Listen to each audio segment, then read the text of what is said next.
Thanks a lot for joining me here on Kinetic Coaching. This is a lesson in progressive sensory overload.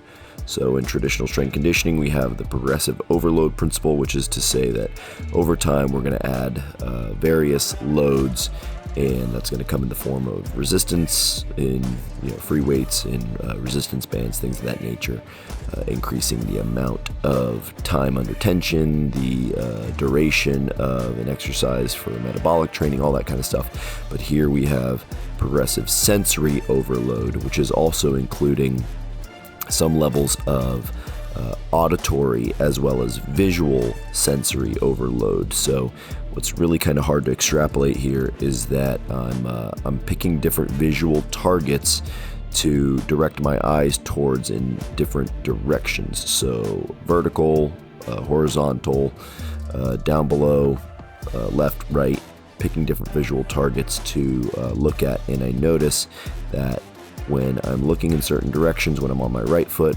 versus my left foot, I definitely feel more balanced, more powerful, more athletic. So definitely something to look into as far as applying this to your athletes, because you have a lot of different force vectors going on here. And obviously we're applying bands in different positions. You can see I have one loaded on my cervical spine as well as to the bar there on the Kabuki strength trap bar. Now here we've got rotational dumbbell press, coiling a bit from side to side, applying that fifth metatarsal and big toe, that internal squeeze against the Bosu ball to just create that compression while still driving out against the band. And then here, driving a little bit of hip thrust through that hip extension, through that press, and allowing the diaphragm to relax and contract against that breath belt as we apply that force through the press and rotate, fully articulating that joint through the press, making sure to get everything we can out of each rep by compressing the Bosu ball and squeezing the tailbone, squeezing the glutes as we press through it. Here we've got another Bosu ball applied position here with the pentagon bar by A unit. It's really cool because that bar has those pivoting handles, so that thing flies right up. You can get a lot of force when you're springing off the Bosu ball, but then we're not just landing and standing on the Bosu ball, we're also actively compressing. Here I'm picking one visual target out in front of me because we have that sensory overload going on with the instability of the Bosu ball.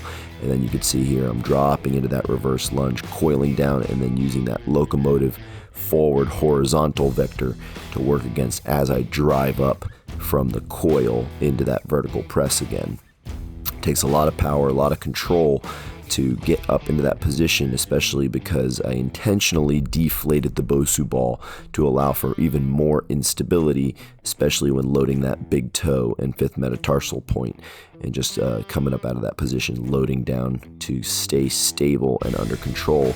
And then you can see here I start adding in that forward step from the rear foot, trying to keep as much pressure on that front foot of the Bosu ball as possible.